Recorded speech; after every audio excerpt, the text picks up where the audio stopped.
Hello dear students, जैसे कि तुम्हारे को पता ही है कि हमने अपना टॉपिक स्टार्ट किया हुआ है ग्रुप, और ग्रुप से रिलेटेड हमने बहुत सारी एग्जाम्पल्स कर ली हैं।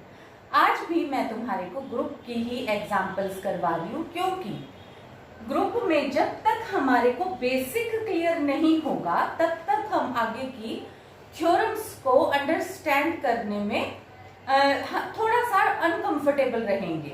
ठीक है, तो आज हमारे पास जो फर्स्ट एग्जांपल आज हम ले रहे हैं, ये एक है ग्रुप जिसके अंदर हमारे को ये 8 एलिमेंट दिए हुए हैं। मैट्रिक्स फॉर्म में एलिमेंट है, और ये 8 एलिमेंट कौन कौन से दिए हैं?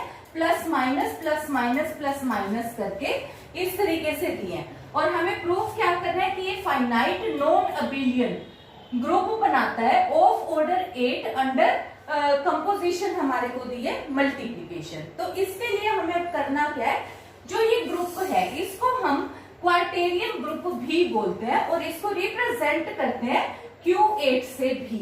ठीक है, तो एक तो तुम यहाँ पे ये देखोगी, जैसे सबसे पहले तो हम ये जो 1001 इसका तो तुम्हारे को पता ही है कि हम इसे आइडेंटिटी से रिप्रेजेंट करते हैं।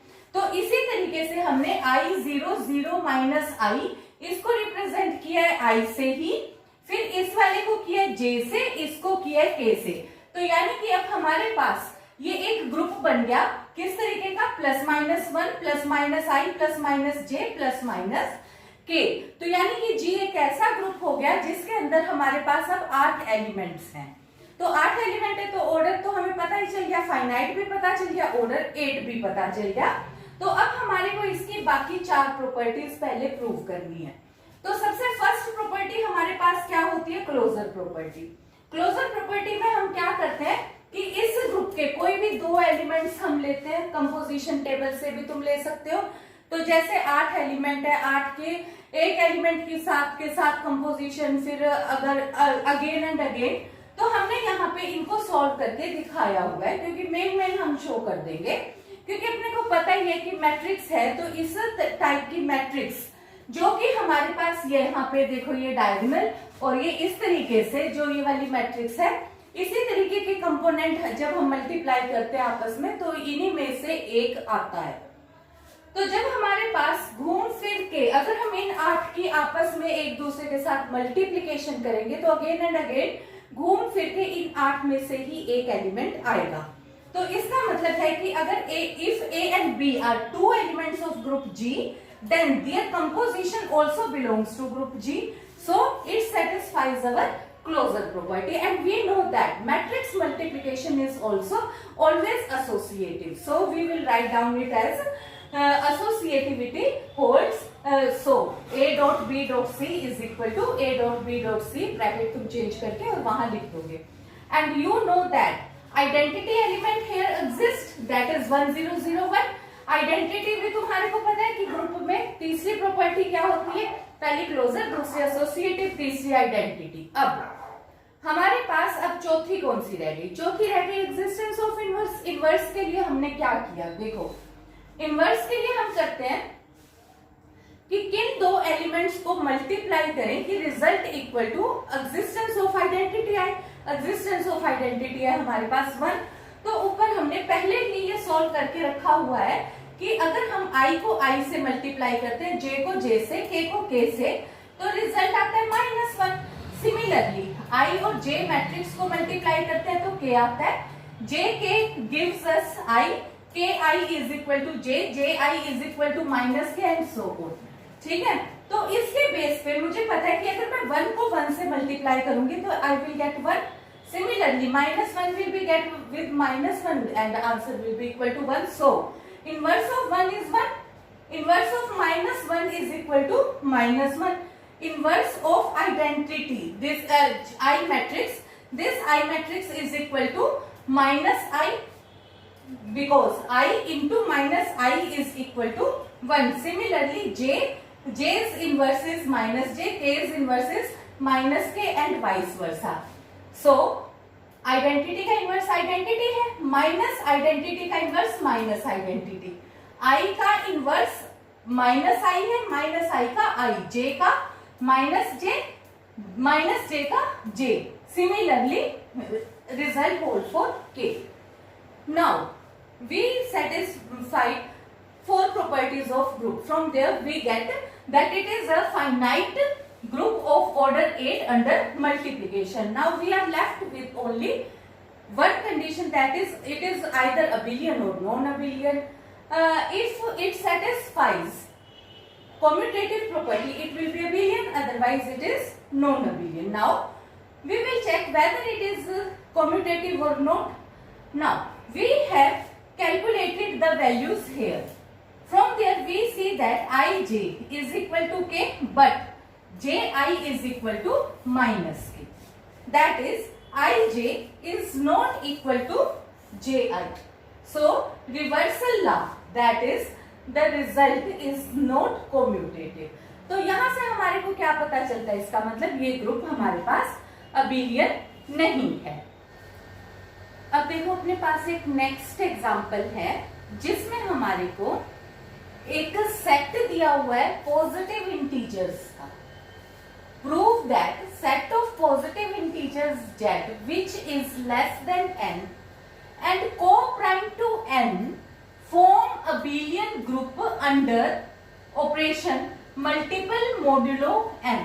देखो मोडुलो n टाइप के क्वेश्चंस हम कहीं डिस्कस कर चुके हैं, एक ये लास्ट हम और डिस्कस कर रहे हैं।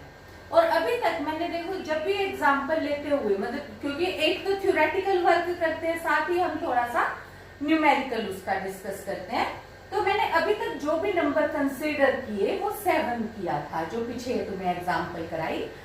तो इसमें अब हमारे को जो गिवन है, इसमें क्या चीज हुआ अकॉर्डिंग टू गिवन कंडीशन कि एक सेट G दिया हुआ है जिसमें की एलिमेंट्स है x, वो x एलिमेंट क्या है, पॉजिटिव इंटीजर्स है, और n एक नंबर है।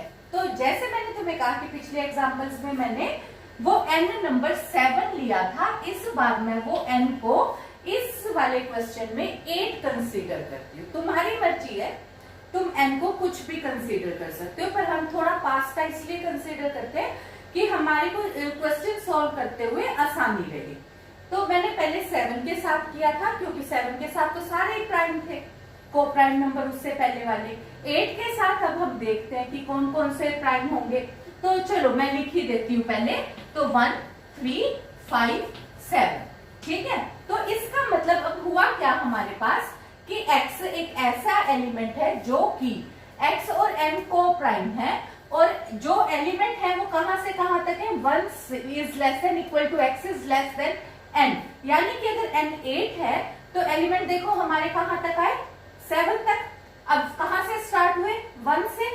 अब देखो 2 4 और 6 प्राइम नंबर नहीं है 8 के साथ, तो हमने सेट के एलिमेंट कौन कौन से कंसीडर किए, यानी कि 1 3 5 7। हमें अब ये इस सेट को कंकरेंस मॉड्यूलो n के अकॉर्डिंग प्रूव करना है। यानी कि इसका मतलब क्या हुआ कि यानी कि अगर मैं इनमें से किसी भी दो एलिमेंट को मल्टीप्लाई करती हूँ तो रिमाइंडर घूम फिर के इन्हीं में से एक होगा, ठीक है।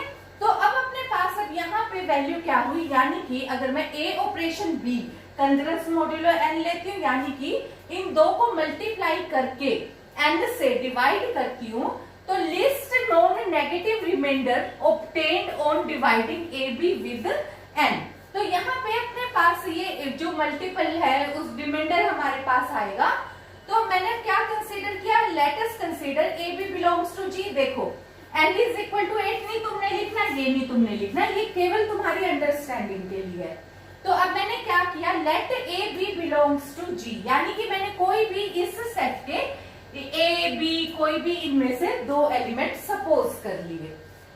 Now if I multiply these two numbers, से 3 और 5, 3 और 5 को ही मल्टीप्लाई करा तो कितना आया 15, 15 को 8 से डिवाइड किया तो कितना रिमाइंडर बचा 7। पर मैं ऐसे लिख नहीं सकती, तो मैंने क्या लिखा कि मैंने ए और बी की कंपोजिशन ली, तो मेरे पास आर रिमाइंडर आया। आर क्या है, वो लिस्ट रिमाइंडर है जो कि इस नंबर को 8 से डिवाइड करने के बाद बचता है। यानी कि a b congruent to r modulo n, और रिमाइंडर की वैल्यू कहां से कहां तक होगी, क्योंकि रिमाइंडर, अब देखो रिमाइंडर कहां से स्टार्ट होता है, तुम्हें पता ही है कि या तो 0 से स्टार्ट होता है और कहां पे खत्म होता है, n तो रिमाइंडर हो ही नहीं सकता n-1 तक, पर जो सेट है वो कहां से कहां तक है, 1 से n-1 तक है। तो यानी कि अब मुझे ये प्रूव करना पड़ेगा कि रिमाइंडर 0 नहीं हो सकता। तो मैंने क्या करा कि we have to prove that remainder is not equal to 0। तो इसके लिए मैंने क्या कंसीडर कर लिया, मैंने पहले ये कंसीडर कर लिया कि if possible let us consider remainder is equal to 0। If remainder is equal to 0 तो इसका मतलब क्या हुआ, रिमाइंडर 0 का मतलब तो ये हुआ कि जो ये नंबर है वो पूरी तरीके से n से डिविजिबल है। It means n divides ab, which is not possible. क्यों? क्योंकि a और n को प्राइम नंबर है, क्योंकि हमें क्या दिया हुआ है, हमने a और b कौन से एलिमेंट्स का सेट लिया है जो कि 8 के साथ को प्राइम है। 3 और 8 भी को प्राइम है, 1 और 8, 5 और 8, 7 और 8 को प्राइम नंबर्स लिए हुए हैं। तो यानी कि अब अपने पास यहाँ से वैल्यू क्या चीज आ गई कि n, तो यहाँ पे हमारे पास है a n भी को प्राइम है, b n भी को प्राइम है। तो इसका मतलब हमारे पास क्या हो गया, remainder can't be equal to 0, क्योंकि ना तो n a को डिवाइड करता है ना n b को डिवाइड करता है, तो इन दोनों को तो कर ही नहीं, प्रोडक्ट को कर ही नहीं सकता। तो यानी कि जो रिमाइंडर है वो कहां से कहां तक बचेगा, यानी कि 1 से n-1 के बीच, और यही हमारा सेट है। तो इसका मतलब अपने पास क्या हो गया, ये वैसे तो क्लोजर प्रॉपर्टी हमारी यहाँ पे सेटिस्फाई हो गई, पर फिर भी अब हमारे को ये बताना है जो रिमाइंडर है, अभी भी वो रिमाइंडर देखो, क्योंकि मैंने ये प्रूव किया है कि 1 से 7 के बीच में लाई करता है, तो वो 2, 4 और 6 भी हो सकता था। तो अब मुझे ये भी प्रूव करना पड़ेगा कि it is 1 of 1, 3, 5, 7, note 2, 4 and 6। तो उसके लिए मैंने क्या किया, तो अब मैंने कहा now we have to prove that r and r coprime, कि जो रिमाइंडर बचा है वो कोप्राइम है n के साथ। तो इसके लिए भी फिर अब मैंने क्या कर लिया, मैंने मान लिया कि वो कोप्राइम नहीं है। जो रिमाइंडर मेरे पास बचा है, मतलब इन दो नंबर्स की मल्टीप्लिकेशन के बाद, या इसकी और इसकी मल्टीप्लिकेशन के बाद, या इसकी और इसकी के बाद, जो मेरे पास रिमाइंडर बचा है वो n के साथ को प्राइम नहीं है। अगर को प्राइम नहीं है तो यानी उसके बीच में कोई एक कॉमन फैक्टर होगा। तो वो कॉमन फैक्टर मैंने कंसीडर कर लिया कि कोई एक प्राइम नंबर मैं मान लेती हूँ p। तो वो p एक कोई नंबर है जो कि r को डिवाइड करता है, और वही p नंबर n को भी डिवाइड करता है। से जैसे 4 भी मान लो, तो 4 है तो 4 के 2 फैक्टर हो गए, 2 into 2, तो मैंने वो प्राइम फैक्टर एक 2 कंसीडर कर लिया, क्योंकि ऑलरेडी मैं प्राइम मान के चली हूँ। तो इसका मतलब है वो प्राइम नहीं होगा, वो 2, 4 और 6 में से हो सकता है। तो वो जो भी नंबर है, तो मैंने उसका छोटा सा प्राइम एक फैक्टर मान लिया। तो वो मैंने कंसीडर किया कि सपोज कोई एक नंबर है p जो कि r को भी डिवाइड करता है और p डिवाइड करता है n को भी। तो इसका मतलब अब अपने पास क्या हो गया, तो क्योंकि पर r की डेफिनेशन क्या है, r होता है लिस्ट रिमाइंडर। जब मैं एक b को n से डिवाइड करती हूँ तो मेरे पास r लिस्ट रिमाइंडर बचता है। लिस्ट रिमाइंडर तो वही same ab is congruent to r modulo n। इसका मतलब क्या चीज होती है कि जब मैं a b को n से डिवाइड करती हूँ तो मेरे पास एक कोशेंट आएगा, एक n आएगा, एक रिमाइंडर आएगा। जैसे मैंने 15 को 8 से मल्टीप्लाई किया तो मेरे पास आया 8 और 7, यानी कि मैंने 15 को लिख दिया 8 into 1 plus 7। ठीक है, तो यानी कि 7 को मैंने किस तरीके से लिख दिया, रिमाइंडर। तो यहाँ पे ये जो वैल्यू मेरे पास आई है a b 15 is equal to quotient. Quotient हो गया 1 into 8 प्लस रिमाइंडर मेरे पास आ गया 7। ठीक है, तो यहाँ पे कोई भी कोशेंट जो है, कोशेंट कहाँ पे बिलोंग करेगा, अगेन कोई ना कोई पॉजिटिव नंबर ही होगा मेरे पास। तो अब इसका मतलब मेरे पास अब यहाँ पे क्या चीज हो गई, तो b जो नंबर है वो a b को डिवाइड करेगा। कैसे a b को डिवाइड करेगा, क्योंकि देखो a b किसके बराबर है, r प्लस क्यू एन के, और p किसको डिवाइड कर रहा है, p r को भी डिवाइड कर रहा है, p n को भी डिवाइड कर रहा है, यानी कि इसका एक कॉमन फैक्टर आ रहा है p। इसमें से r में से भी p कॉमन, n में से भी p कॉमन। तो इसका मतलब मेरे पास क्या हो गया कि p a b को डिवाइड कर रहा है।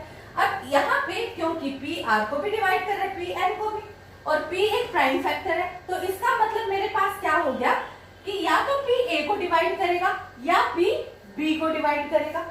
मान लो P A को डिवाइड करता है, पर मैंने ऊपर क्या माना हुआ है, P N को भी डिवाइड करता है। तो P A को डिवाइड कर रहा है, P N को डिवाइड कर रहा है, तो इसका मतलब है कि A और N को प्राइम नहीं बचे, क्योंकि P इनका A और N का कॉमन फैक्टर आ गया। सिमिलरली, या फिर अगर A और N का नहीं है तो B और N का कॉमन फैक्टर होगा। तो इससे मेरे पास क्या चीज हो गई कि पर मेरे को तो ये पता है A N को प्राइम है, B N को प्राइम है, तो इससे मेरे पास कंक्लूजन क्या निकला, यानी कि R N भी को प्राइम है। तो यानी कि जो भी मेरे पास रिमाइंडर बचेगा इन तीन की आपस में इन नंबर्स की मल्टीप्लिकेशन के बाद, यानी कि ये जो सेट है एक इस तरीके का, इनमें से कोई भी एलिमेंट की मैं मल्टीप्लिकेशन लूंगी, उसके बाद जो रिमाइंडर बचेगा वो रिमाइंडर भी n के साथ को प्राइम होगा।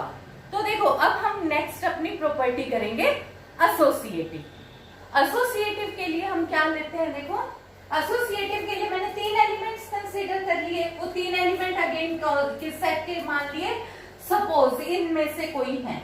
आर्बिट्ररीली का मतलब है कि कोई भी ले सकते हैं, क्योंकि 8 ही कोई जरूरी नहीं है, n को तुम 8 कंसीडर करो, तुम n को कुछ मर्जी कंसीडर कर सकते हो, तुम 1000 कंसीडर कर सकते हो, लैक्स कंसीडर कर सकते हो, कुछ भी हो सकता है। तो एसोसिएटिव प्रॉपर्टी के अकॉर्डिंग अब हमारे को क्या शो करना है, A composition B composition C is equal to A composition B composition C, मतलब बस सिर्फ ब्रैकेट का चेंज है। तो मैंने उसके लिए क्या किया, पहले मैंने एक साइड कंसीडर कर ली। इसके लिए मैंने क्या किया, पहले ये दो पार्ट ले लिए, A कंपोजिशन B लिया। अब तुम्हारे को पता है कि जब मैं A कंपोजिशन B लूंगी तो उसमें कोई ना कोई मेरे पास एक R1 रिमाइंडर बचेगा। R1 वो क्या है, least non negative remainder of AB when divided by n। तो इसी तरीके से इसका मतलब मेरे पास क्या चीज आ गई है, पिछले क्लोजर प्रॉपर्टी पे भी कर चुके हैं कि इसका मतलब है AB is equal to some quotient into n plus some remainder. और जो ये रिमाइंडर है ये हमारे को हम ऊपर लिख ही चुके हैं कि least non remainder, least positive non negative remainder है हमारे पास। अब इसी के इस कंपोजिशन के साथ मैंने C की कंपोजिशन ले ली।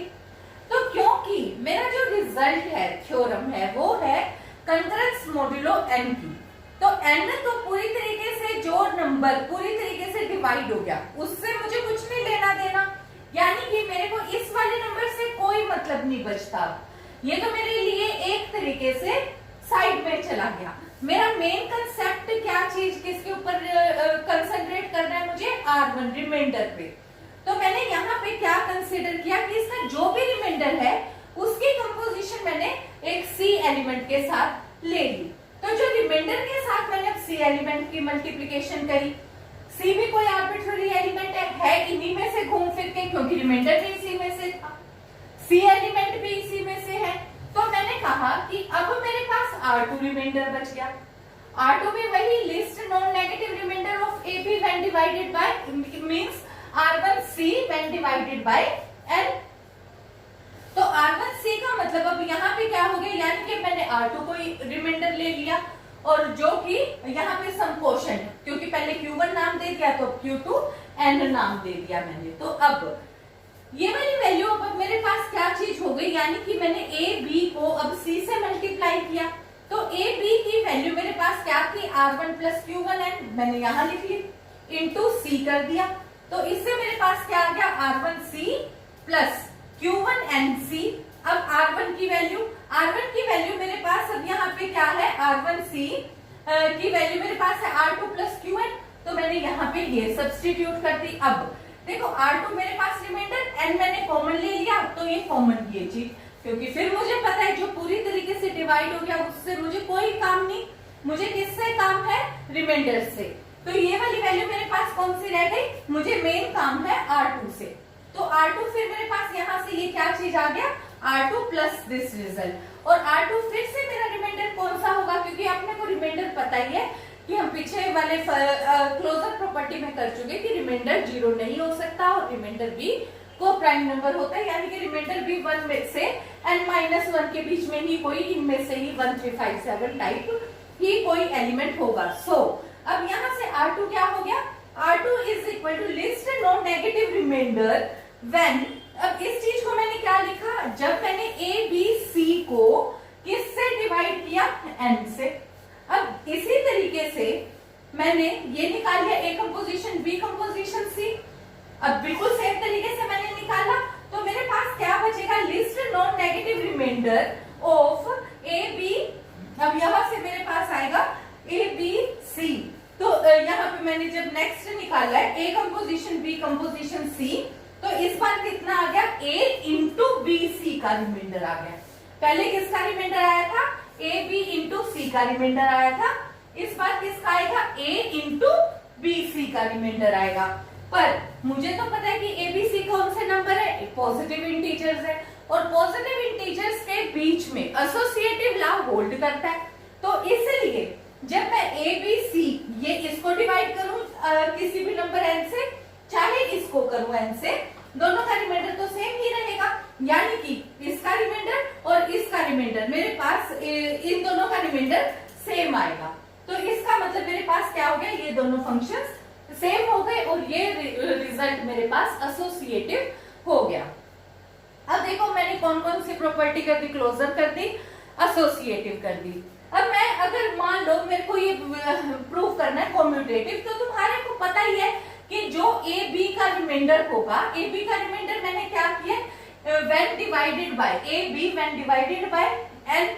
और इसी तरीके से बी कंपोजिशन ए का क्या होगा, when B A divided by N. तो जैसे मैंने कहा अभी ए बी सी और ए बी सी ये दोनों इक्वल होते हैं, इसी तरीके से इंटीजर्स में कॉम्यूटेटिव लॉ होल्ड करता है। तो यहां से मेरे पास एसोसिएटिव के साथ ही मैंने ए बी इंटू बी ए वाली भी बिल्कुल सेम टाइप से प्रॉपर्टी, तो ये हो जाएगा कॉम्यूटेटिव या अबिलियन लूप। ठीक है, ये वाली प्रॉपर्टी भी होल्ड कर गई। फिर आप आ जाते हैं अपना नेक्स्ट रिजल्ट पे, आइडेंटिटी और इनवर्स, दो प्रॉपर्टी रह गई।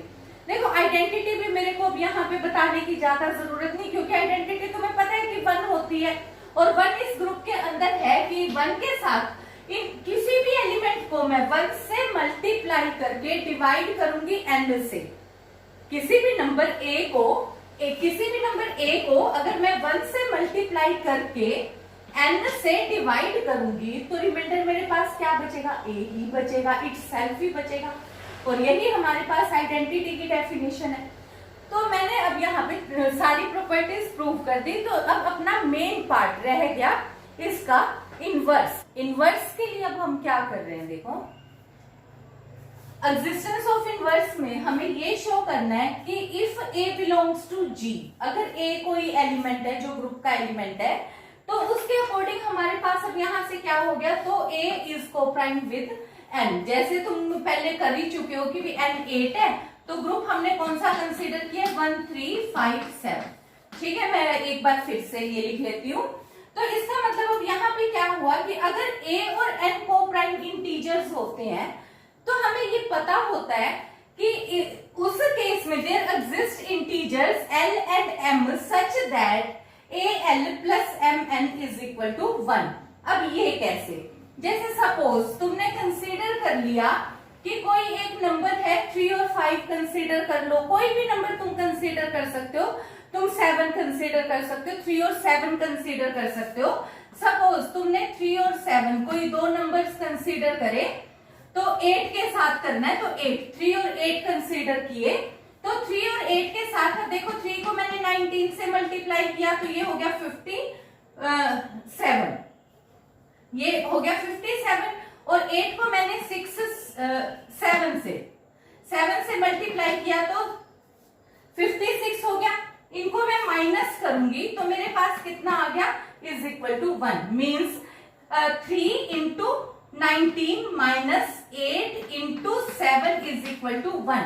तो अब यहाँ पे मैंने क्या कहा है, देयर मस्ट एग्जिस्ट इंटीजर्स। इस बार मैंने केवल पॉजिटिव इंटीजर नहीं कहे, क्योंकि इनवर्स है जैसे।